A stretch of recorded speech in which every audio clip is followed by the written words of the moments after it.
Good morning, everybody. Buenos dias. Welcome to day 2 of RGV Startup Week. How's everybody feeling today?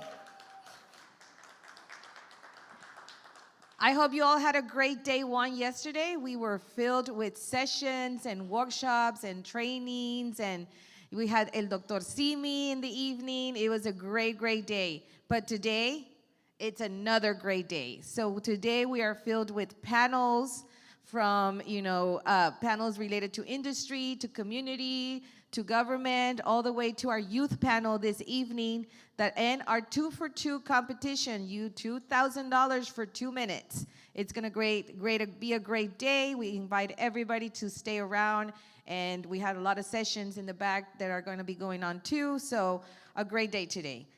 My name is Linda Uffland, as you all know or don't know, and I am a director of entrepreneurship, innovation, and commercialization for UTRGV, and one of the organizers of RGV Startup Week with our partners at the Brownsville Community Improvement Corporation and a whole room of partners, sponsors, and so forth. So we appreciate you. We appreciate that you're here today. And let's get started with our first panel of the day. So I would like to introduce, come to the stage, to talk about our panel, which is From Free Trade to Strategic Trade, Geopolitics, and the New Integration of North America, de Libre Comercio al Comercio Estratégico. I don't know if it's going to be bilingual, but it might be a little bilingual. No pasa nada, todos estamos en el mismo cuarto, así que una vez más, bienvenidos. Let me bring up to the stage Ms. Lilbeth Santos. She is the Economic Development Director for the FAR Economic Development Corporation, a friend of mine, a partner. Victor, I love you, and welcome to eBridge.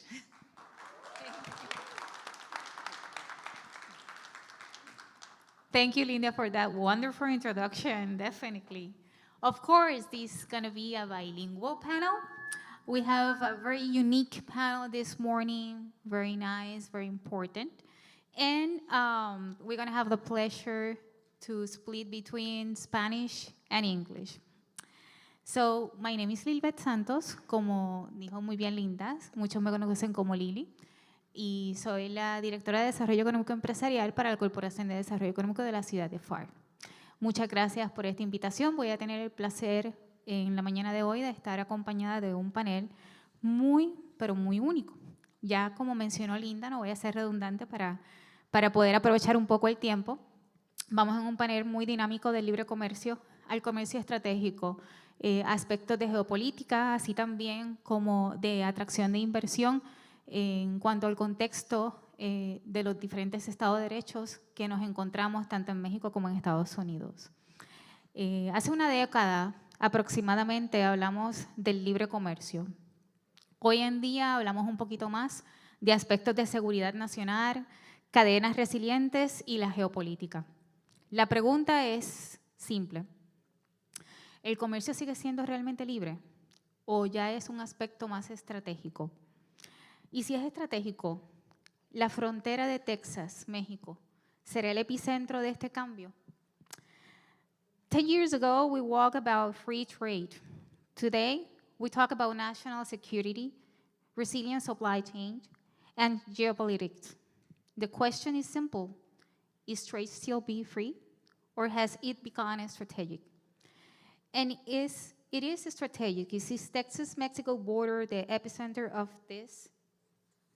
Well, for this subject, me acompañan 5 personas muy importantes y muy multidisciplinarias. Me acompaña el señor Jesús Cano, cónsul adscrito del Consulado de México en McAllen.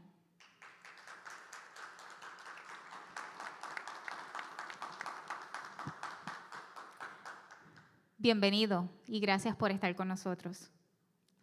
From Texas Economic Development Corporation, Dr. Valerie Segovia, Vice President of Investor Relations. Welcome.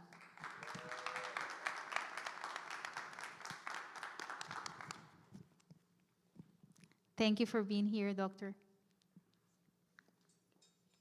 En representación de la Secretaría de Economía del Estado de Nuevo León, México, el señor Cristóbal Cárdenas, director de Desarrollo Tecnológico de la Secretaría de Economía de Nuevo León. Bienvenido.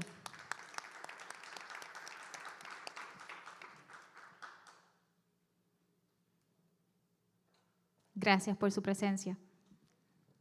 Mr. Victor Perez, Presidente and CEO of the FAR Economic Development Corporation. My boss.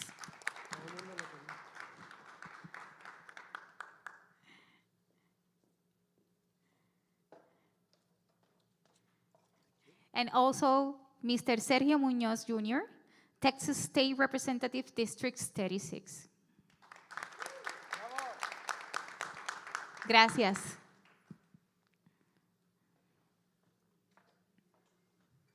Como pueden ver, es un panel muy dinámico que va desde aspectos de toda la parte binacional, la parte política del Estado, así también como organizaciones de desarrollo económico. Y para empezar, me gustaría poder tener una pregunta en general para hacer un set del ánimo del panel.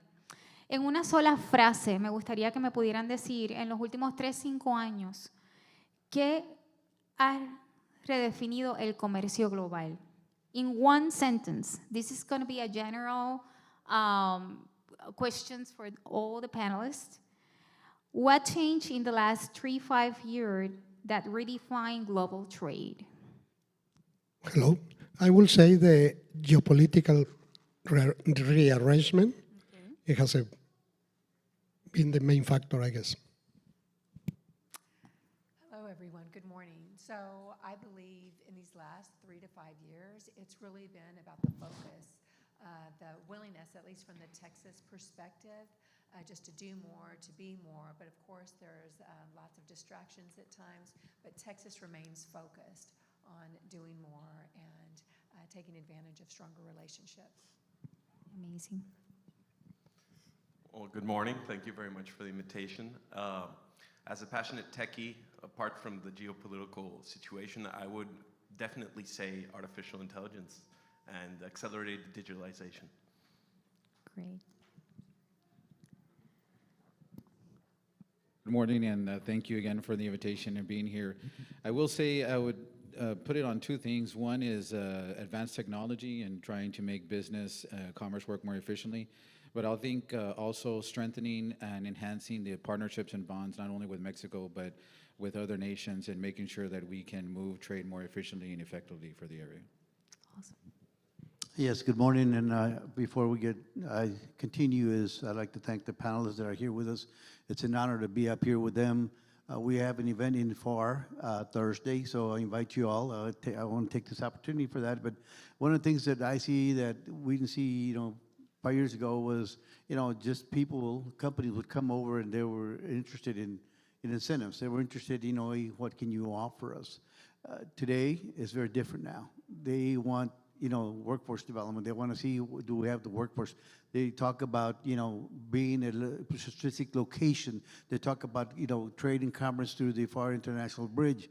They come and talk about, do we have the land for either buildings for warehouses, manufacturing, and so everything's changed identically. Everything's changed, so now they're asking and for more strategic plans for their companies and investors to come to the U.S.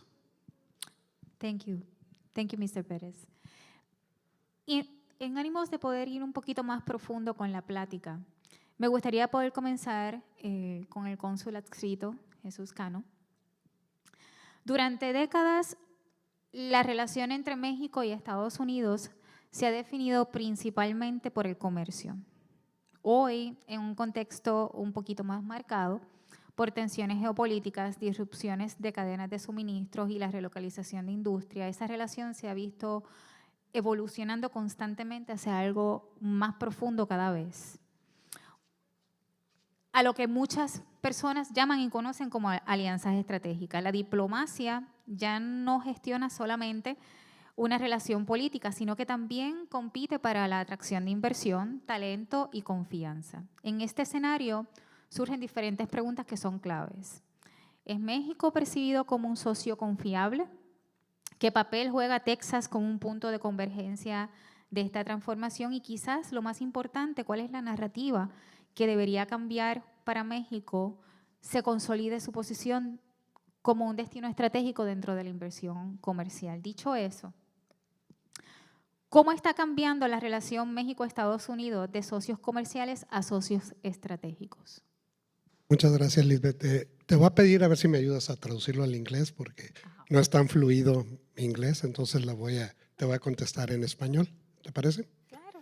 Muy bien, contestando a tu pregunta, la relación entre México y Estados Unidos ha evolucionado de una manera muy significativa en los últimos años, como bien dices.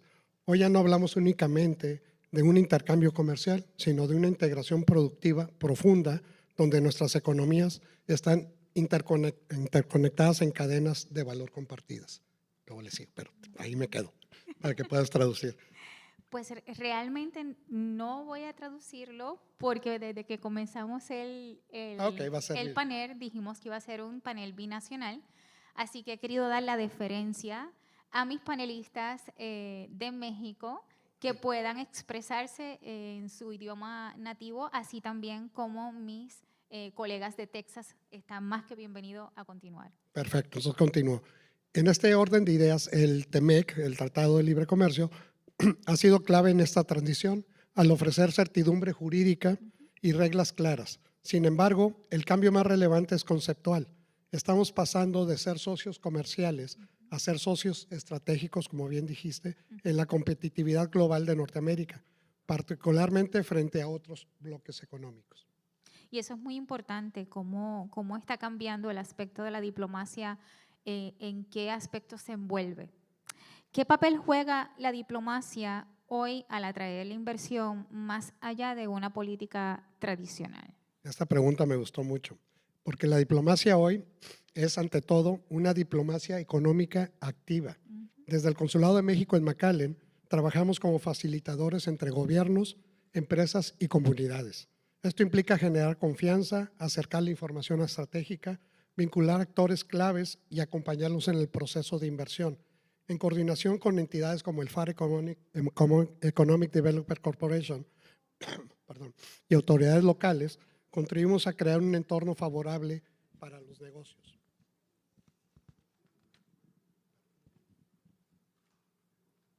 Ya casi acabo. Es decir, la diplomacia moderna no solo representa a un país, lo posiciona, lo conecta y lo proyecta. Y eso es muy importante. Es muy importante cuando hablamos de atracción de inversión, es un punto neurálgico. ¿México está siendo percibido como un aliado confiable en el contexto geopolítico actualmente? Me atrevo a decir que sí. México es percibido cada vez como un aliado confiable y estratégico. Esto se debe a múltiples factores: su estabilidad macroeconómica, su amplia red de tratados comerciales y su papel clave en las cadenas de suministro para Norteamérica. Además, el fenómeno del nearshoring ha reforzado esta percepción al posicionar a México como una solución eficiente, cercana y competitiva para las empresas globales que buscan relocalizar a sus operaciones. Me agrada que menciona y hace tanto énfasis en la importancia de México como un socio comercial tan neurálgico e importante para los Estados Unidos. Y en este contexto, recientemente nosotros tuvimos la oportunidad de estar reunidos con el cónsul para diferentes aspectos que queríamos tocar con él en detalle para atracción de inversión. Y a mí me resultó muy interesante una plática por su parte en términos de una reunión que tuvo con los diferentes cónsules de todo Estados Unidos en cuanto a la proyección del estado de Texas en comparación con el resto de la nación. Mencionando y yendo por esa línea, a mí me gustaría si usted pudiera pintar un panorama en cómo usted ve al estado de Texas posicionado dentro de todo este circo. Gracias, Lisbeth. Efectivamente, en esa plática que tuvimos, les pude comentar que para México, Texas es sin duda el actor central de la integración económica de Norteamérica. Es el principal socio comercial de México dentro de los Estados Unidos y un nodo estratégico en sectores como energía, manufactura y logística. La región fronteriza, particularmente el Valle del Río Grande, tiene un enorme potencial como plataforma logística e industrial binacional, y ciudades como FAR juegan un papel clave en el comercio transfronterizo. La relación Texas-México no es periférica, es estructural y determinante para la competitividad regional.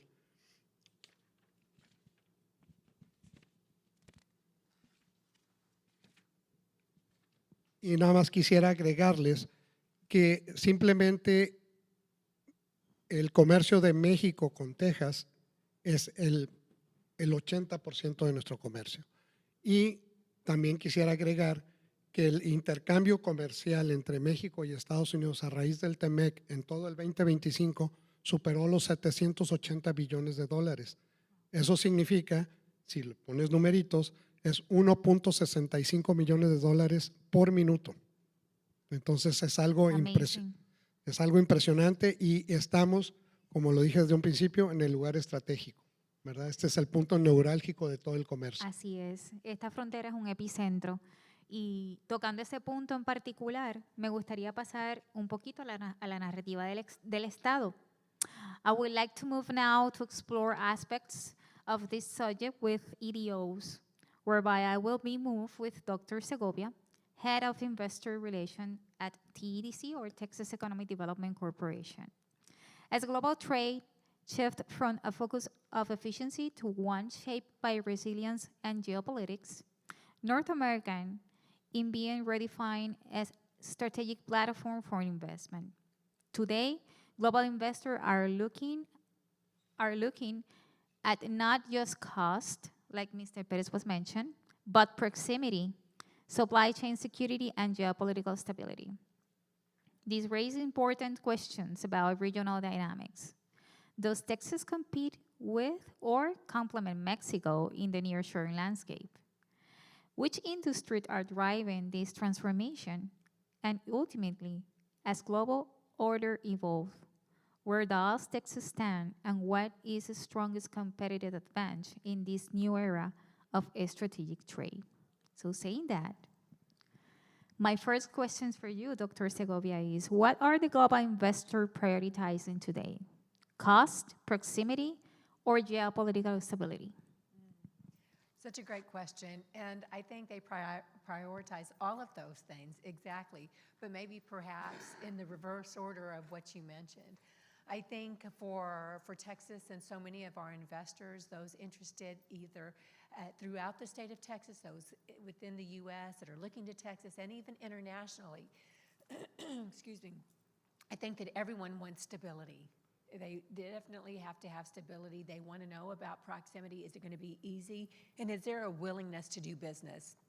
And I think that our, Governor Greg Abbott has been very strategic and consistent in Texas being open for business, having the will, the determination that we are, regardless of what's going on geopolitically, Texas has been stable. We've been consistent. We've been a good partner, and we want to continue that. As far as our relationship with Mexico, Texas always likes to be competitive in the fact that we want to always be number one.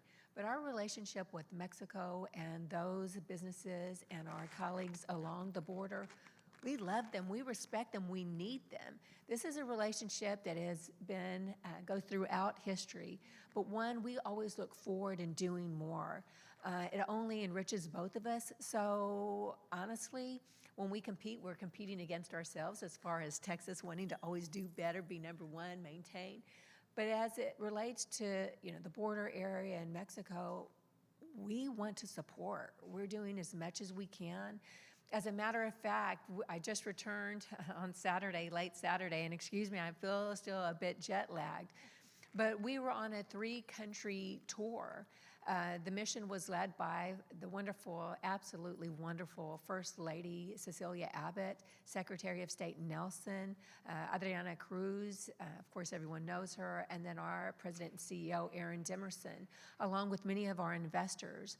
We started off in the UK, in London, to open our 3rd Texas office, which was a wonderful event because so many years ago when Texas was its own country, that we had an office there in that same approximate location, so it was really quite interesting.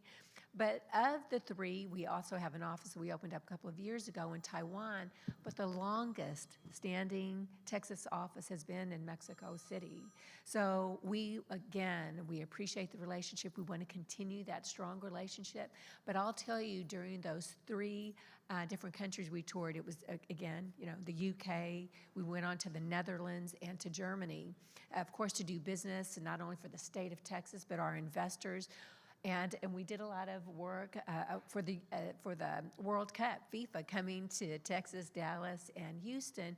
But every location, everyone wanted to know what was going on in this region. And you had great representation because one of the commissioners from Brownsville was with us. She represented you all very, very well. But everyone wants to know what is going down, what is happening down there in the Valley region. And we only had wonderful, positive things to say. We always share that it's so dynamic. The workforce is incredible. The educational system, the elected leadership is phenomenal, and even in the work of education, you all have it all. So everyone's looking toward you. They're being inspired by you. So of course we want to support that, and I'm very, very proud and humbled to be on this stage with these prestigious leaders. But we want to do more. As far as the areas where we're really seeing a lot of dynamism, of course, manufacturing, anything in that area, if it's vehicles, if it's space, if it's semiconductors, whatever it is. But it seems as though this region is, in your areas you're specializing in, those are the areas that Texas is really leaning toward too. There's always going to be AI and space and defense, but you all are leaders in so many of those areas. So thank you. And again, it's a pleasure to be here. It's amazing. We're in a jewel area. This is a jewel. That's what I like to express when I outside in Mexico talking about RGV and our region, and specifically our city of FAR. Definitely, we are in the middle of epicenter of so many things. Does Texas compete with a complement Mexico is the new nearshoring dynamic. You already said, and I think that you already expand a little bit more, but maybe you can expand more in the nearshoring dynamic that you have been observing on this region, and specifically being a border area. Of course. Again, Texas and Mexico have the strongest relationship, the most long-standing, but Mexico is number one for us as far as trade, and we want that to maintain. As far as nearshoring, we want to support that. I think it's, again, as far as my perspective, coming from the Texas Economic Development Corporation, we help make up the governor's cornerstone for economic development in the state. His office, led by Adriana Cruz, they're responsible for of course, incentives and other types of areas to really strengthen and to solidify these relationships and opportunities. But on our end, as far as marketing the state, supporting all those efforts, we're trying to do that with our communities and our investors. So anytime our investors are working with us, or those that we're just friends and colleagues, because that's why I'm here today as well, anytime there's an issue as far as making an opportunity a reality, we want to open doors, we want to do more of that, but we understand the criticality of this area and onshoring and nearshoring and all the things in between, so we want to encourage that. So anytime there's an opportunity for us to support you all here or you all out there, we want to do it. And if we can't do that as a corporation, we definitely will connect you with the governor's wonderful team led by Adriana Cruz. And we want to continue that. We want to do more. Again, we respect our relationship and always point to you all as a beacon of what can be done. If you had to position Texas in the new global order, what is the strongest competitive, just one or two, advantage that you can mention? Okay, so, right now we're number 8. If Texas was a country, we'd be number 8 as far as economics, and so we're proud about that. But number 1, I think it's the leadership, that we have the willingness to want to do more, to open, maintain relationships. I think that lends itself to myself being here and always wanting to be in the region globally as well. So there's that political willingness to stay focused on what Texas wants to achieve, the relationships we have.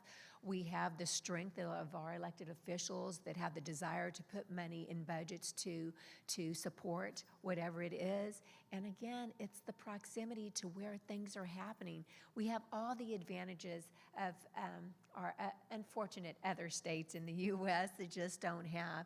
And again, the location here, this region, is a true advantage, again, because of where we're located to Mexico, what the dynamicism of what's happening here, but just the richness of the geography, the huge port, all of the things that are happening. So we have so many, so it's hard for me to say, one or two, but it's the willingness, I think, and the determination to do more and to maintain our #1 position.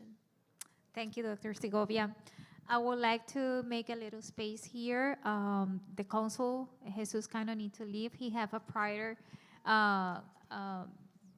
compromiso, así que excusado y muchas gracias por su presencia.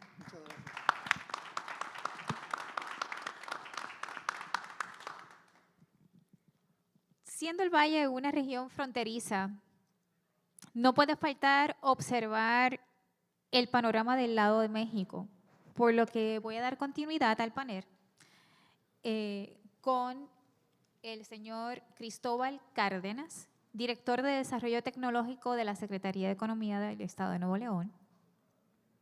Y me gustaría abrir un poquito el preámbulo para sus preguntas. En la transición del libre comercio al comercio estratégico, el nearshoring ha colocado a regiones tales como Nuevo León en el centro de la conversación. Definitivamente nada más hay que ver, ¿verdad?, cuán industrial y los atractivos de la misma. Su capacidad para atraer inversión a gran escala plantea una pregunta muy clave. ¿Qué están haciendo diferente? ¿Cómo están gestionando su crecimiento tan acelerado frente a retos críticos como lo es la infraestructura y la energía? Al mismo tiempo surge una reflexión un poquito más de fondo sobre la sustentabilidad de este auge en el mediano plazo y en el largo plazo. Y más allá del volumen de inversión, el verdadero desafío es un poquito claro. ¿Es México ha podido capturar este valor de innovación y tecnología o se ha quedado principalmente única y exclusivamente en la manufactura? Yo creo que Monterrey es un buen epicentro para discutir este tema.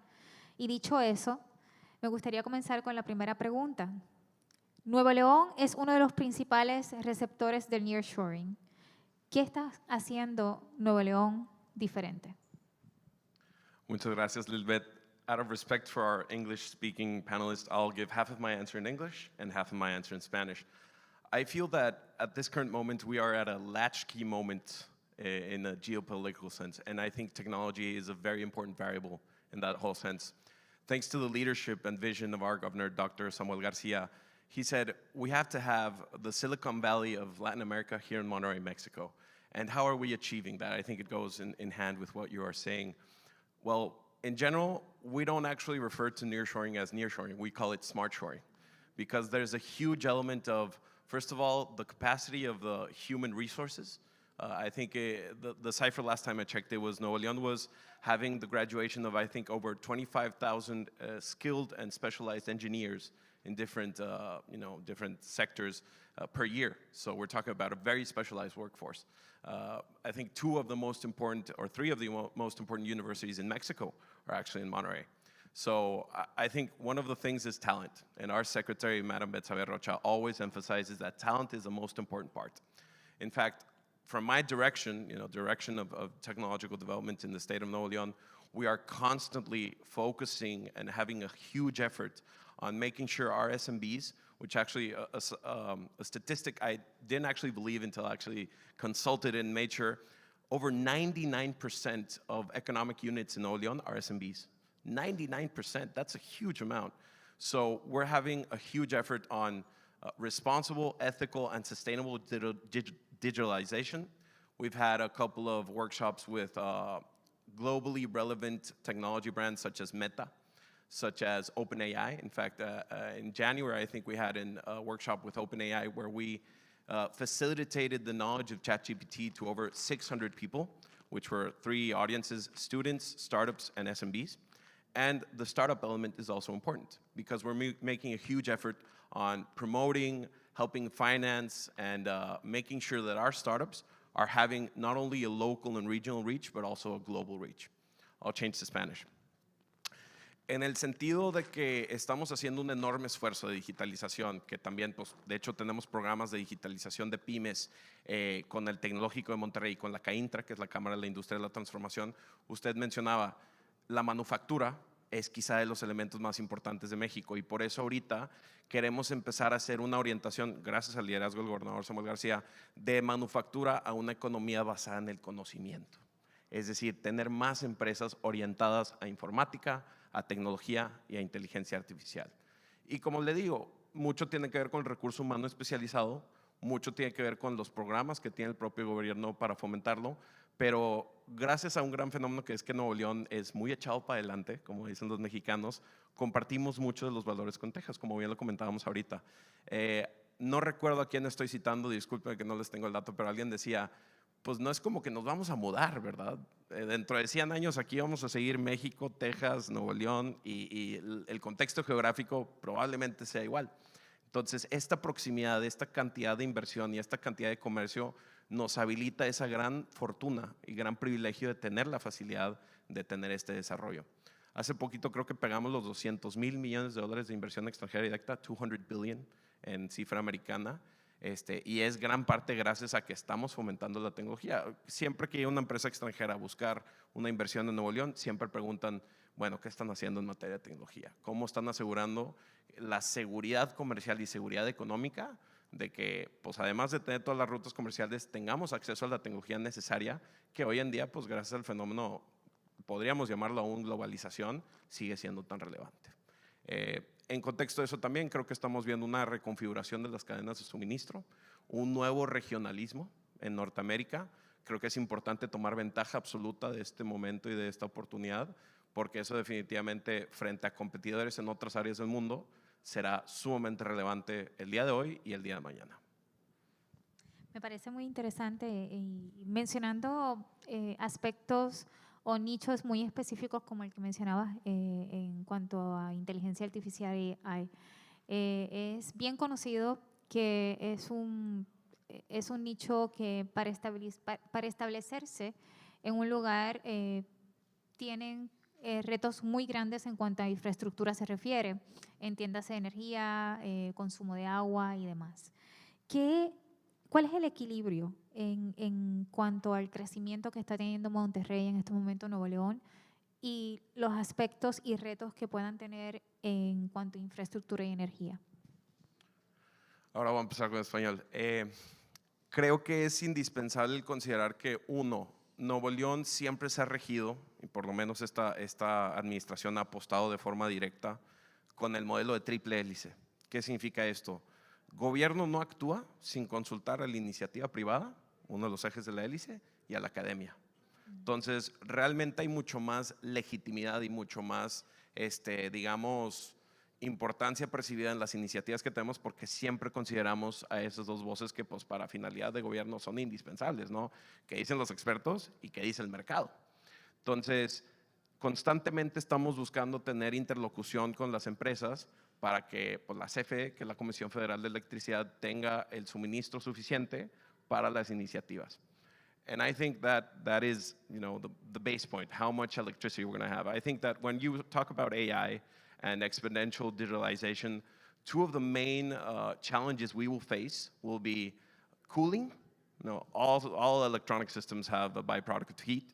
Cooling is so necessary. And electrical availability. So it's something that our strategic plans, our state projects are taking into consideration, are taking into account. We have a lot of dialogue with the Federation, and I think that specifically in the terms of foreign direct investment is so important to be, in contact, in constant, collaboration with our diplomats, with our representations, and our valued partners in the states. Thank you. I really appreciate your answer. Well, let's go to move on with FAR Economic Development Corporation. FAR Economic Development Corporation has been one of the more dynamic EDO organizations at the region, whereby Mr. Victor Perez is our next turn in aims to continue shaping this subject. At the ground level of global trade, regions like FAR and the Rio Grande Valley are experiencing the shift in the real time. As supply chains reconfigure and nearshoring accelerates, the demands from companies are evolving faster, more complex, and increasingly strategic. This raises important questions about capacity. Is the region prepared to that scale, or are there critical bottlenecks that could limit this potential? Ultimately, when companies weigh decisions between Asia or North America, what factors tip this balance? And how does this region makes in case in an era defined by a strategic trade? Saying that, at FAR, how is this transformation of global trade experience in real time? Well, again, I wanted to wait to mention, time is really, really a factor now. Times have changed. People were wanting to just cross their goods through the FAR International Bridge and go where their destination was for their goods, right? Now it's changed. Now they're looking, now that we're having an expansion of a new bridge, we're having a lot of people call. The people are wanting to now get more interested. We're getting a lot of calls for warehouse storage, cold and dry. It's coming, right? But basically, right now, the strategic plan is to be ready to have the infrastructure. We talk about the investment. We talk about people wanting to come and invest here and bring in warehouses. But it's very important to have the infrastructure in place. And so when we talk about that, it's important, not only the infrastructure, but you're talking utilities, you're talking services, electricity, water, as we hear what some other municipalities and other regions are having trouble with water. I think we're safe here in the Rio Grande Valley, but those are services that they're asking now that they want is to make sure workforce development, like I said earlier, the service, electricity, water, and most important, how fast can we cross our goods? How fast can the wait time would be for our trucks with produce to be able to cross over now with the new bridge, like I said earlier, which will hopefully open up in May, the second bridge. We're excited about that because we see already companies coming in from other locations, Nogales, Laredo, coming in, and they're asking already, okay, we want to cross to the FAR International Bridge. We want to make sure that, we need to have a warehouse or a cold storage facility, that we have that. But times have changed really quickly, and we're ready. We're excited of what's happening. I think we need to continue to work with the state, with the region, and our counterparts, from Mexico, because it's all, somebody told me some time ago, we're all the same family. The only thing that is a difference is there's the river. But we all have relatives on that side of the border. We have relatives on this side of the border. We're one big family, and that's very true. But we also have, of course, we need our partners, right? And in the FAR-EDC, we're very strong about partnerships. We believe in partnership. We can't do it by ourselves. We need our partners. State Representative Munoz here, and Sergio has been a good, advocate for the city of FAR and everything that's happening in FAR. And I'm talking about that, not only the bridge, but also we have the FAR, the only city with the FAR Internet, service that we provide for all our citizens and all our business in the city of FAR. We have an international incubator that we just opened up about a year ago, similar to this, but a lot smaller, but it's focusing on foreign investment. And so all these things that are happening in the city of FAR and the region, it promotes, everybody and everyone here in the region. So when we travel, Lily said something, we tell them, whether it's in Mexico or it's in the U.S., we have the jewel, we have a gold mine here in the region you don't know yet about. And a lot of people don't know whether we travel in the States. They don't know about the Rio Grande Valley. They don't know about FAR Texas. We go to Mexico, and the same thing we hear. So it's up to us. One of our best, developers and investors with the city of FAR, years ago, we started like in 2023, traveling to Mexico quite a bit. We've traveled quite a bit, and now they know who we are. Now they know who the Rio Grande Valley is. Now know where the city of FAR is. But most importantly is, that we have the workforce, that we have the land available for them to come and investment. And of course, the investors looking for, security. They're looking for education, which is a big part. I'm a former educator, so it's a big part whenever I travel is that we talk about education. Because some of these investors say, well, I want to move my company, and after that, I want to move my family over. And so do you have schools? Do you have, college, universities, UTRGV, of course. And so it's important that we kind of, do the spiel, as we say, because it's a gold mine what we have here. And I'm very, really honored to have this role that I'm playing right now, because the city of FAR has been expanding for the last, 10 years in this new leadership. The mayor, Dr. Humberto Hernandez, and the commission, and of course my PDC board, allow us to be able to go out there and just, bring in. And the investor told me one time, Victor, don't wait for them to come. They're not going to come. You need to go get them. And that's when I told Lily, Lily, I think it's time for us to start scheduling some visits, and we're going to travel, and we did. And so very excited about that. We have a lot of companies that come to us. And we know they're not going to come just to the city of FAR. The latest one, a big one, huge one that McAllen announced, came from us. And then, of course, they got a better deal or whatever happened, but that's okay. It's still in the region. When you have companies that's going to hire 400 or 500 people, they're not going to hire them off from FAR, I can tell you that. When we brought Topgolf, they hired 600 people, and they all weren't from FAR. They were from all over the region. And that's good, because that's what we want. That's why we're not promoted as a region, because we have relatives all over. I have relatives here in Brownsville. I have in San Benito, and I'm from PSA area. So, you never know. And it's good what we're doing. So again, with the state representative, Dr. Valerie, I call her Valerie, I want it. So, and of course, our counterpart here from Mexico, this is what about the Consulado, just left, but we've been meeting with him, and he understands what we're trying to do here, not only for the city of FAR, but also the region. Thank you, Mr. Perez. Just one more. What our companies are asking today that 5 years ago they do not ask for? And Yeah. I think that is something that you see very common, oftenly in the table at FAR EDC.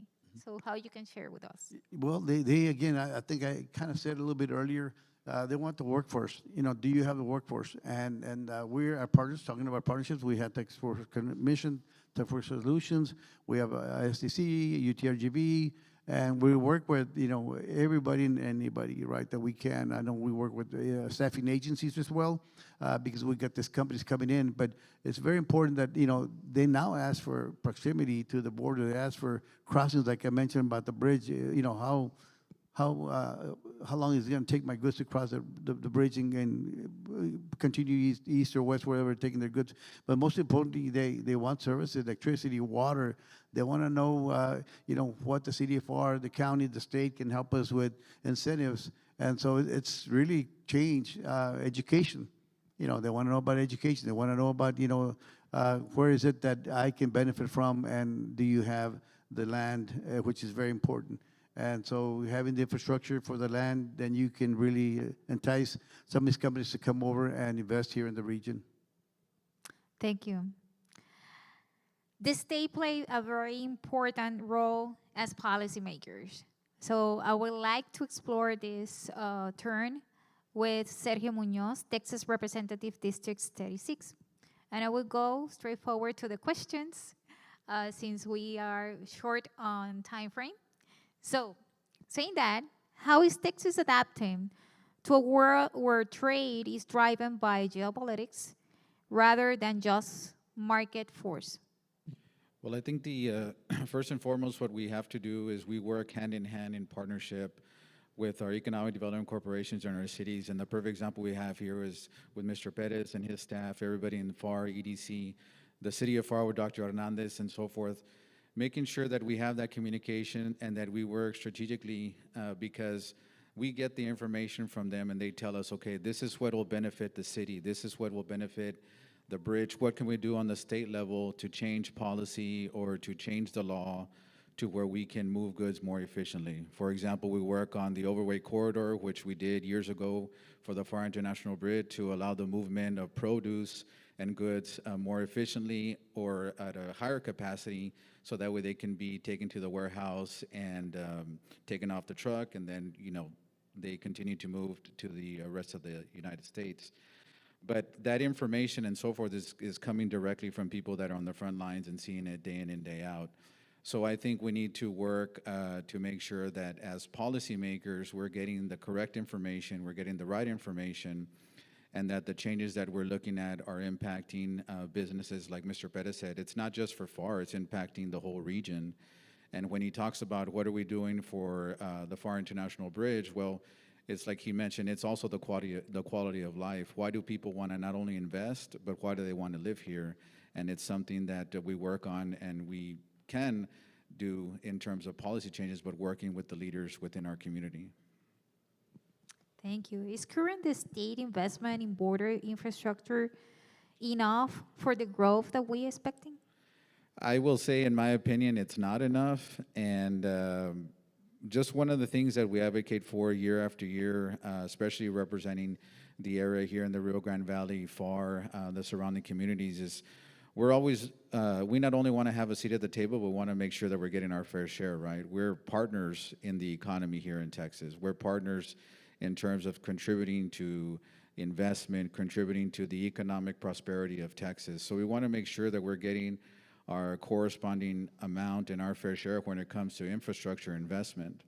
We know that we see investment in different parts of the state of Texas, which is great, but when you look at infrastructure regarding roads, ways, and so forth, we need to do more here in the Rio Grande Valley. You look at water and the importance of water and so forth, well, you know what? We have those needs also here in the Rio Grande Valley. So we're not saying that we're not getting enough. I think we need to get our fair share because we have to be seen as partners and people that are contributing, and we want to make sure that we're getting our corresponding amount back. And specifically with Mexico, what do you think should be the role that Texas legislation play in strengthening the economy integration with Mexico, our border? Well, one of the things that we struggle with time and time again is working to change the perception of the valley, right? Working to change the perception of the border. And it's a challenging issue because the only way that we change it is by promoting and bringing individuals down to see it firsthand. I mean, I've had colleagues from different parts of the state that come down to McAllen, to FAR, to different areas, and they tell me, you know what, it's a really nice area, it's not what I expected, and so forth. So I follow up and I say, well, what did you expect? I mean, what did you think? I mean, we're no different when you look at the cities combined together, like metropolitan areas like San Antonio, Houston, taking the Rio Grande Valley as a whole. But we have a lot to offer, and we have a lot to be proud of, especially for all of us that are from here and that live here and that raise a family here.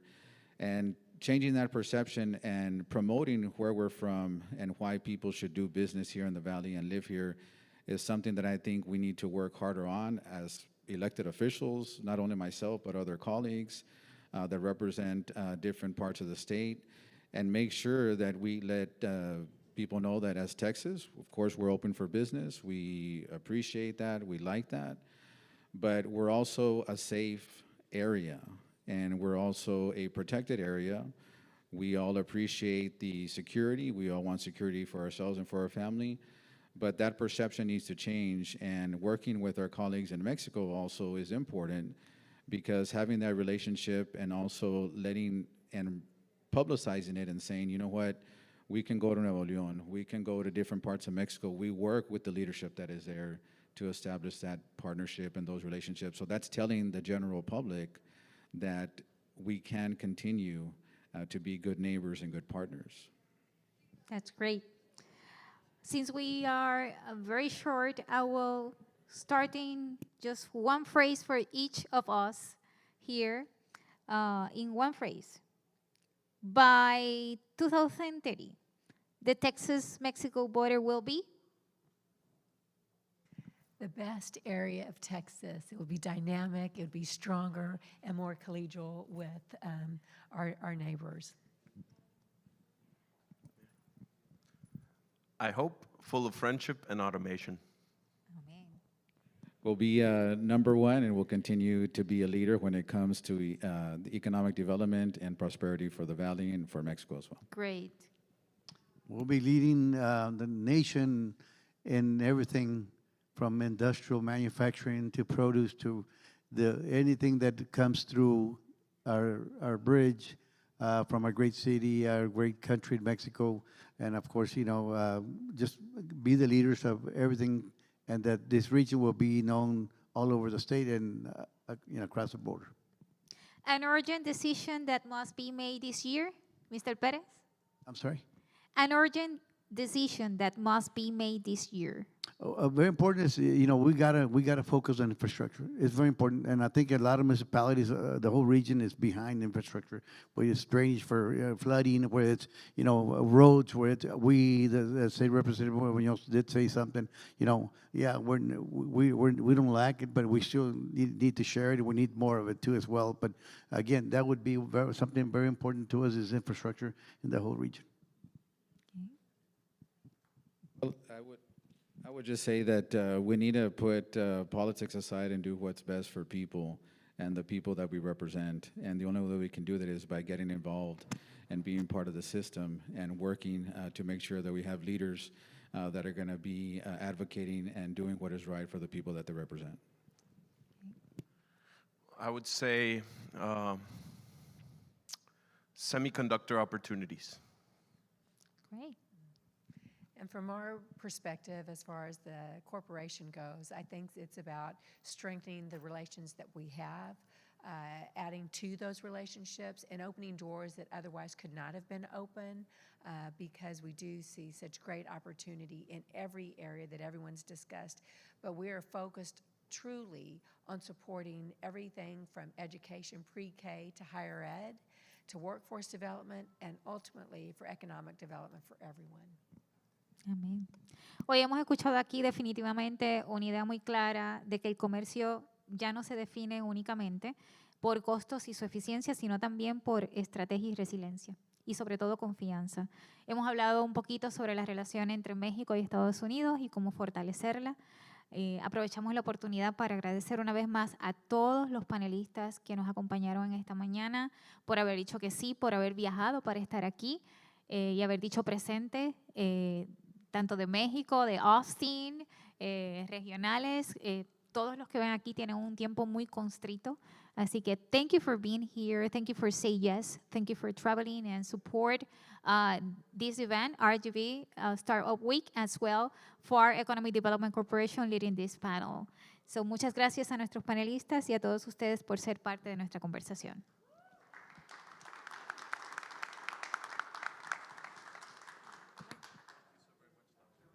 Thank you, everybody.